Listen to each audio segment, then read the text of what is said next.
I'm Frederick Weisel, and I've written a novel called Teller. The novel takes place in Sonoma County's wine country. And when I wrote the novel, I wanted to use scenes, actual locations, and items that might be found in this area. The novel's a mystery, and in several scenes, characters attack one another with items that might be found in wine country.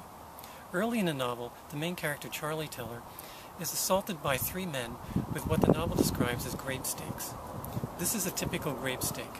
As you can see, it's about 6 feet tall and an inch thick. It's made out of redwood. These are used as part of the support system for the vine. Now, grape stakes might be made out of different materials such as steel, aluminum, or even plastic, and they may be different sizes and shapes, but this is what I imagined when I wrote that scene. Later in the novel, one of the characters attacks another with what's described as a grape knife. This is a typical grape knife. These are used to cut the grape cluster off the vine at harvest time. This one, as you can see, is about 7 inches long with a 3-inch steel blade.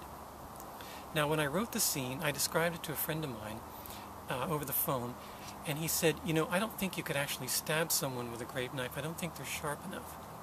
So I thought about it, and I realized I had never actually held one in my hand when I wrote the scene. So when I finished talking to him, I got up and I drove to a small town near here called Sebastopol.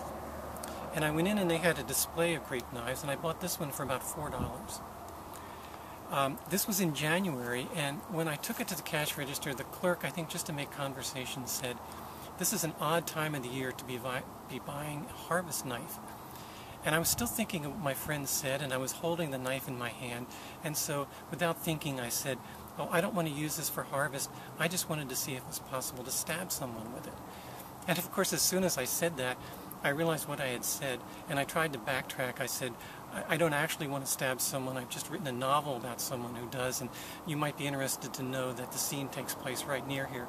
But of course, everything I said just made it worse, and I think he was very glad to see me leave. But by buying it, I did discover that yes, it is sharp enough, at least under the limited circumstances of that particular scene.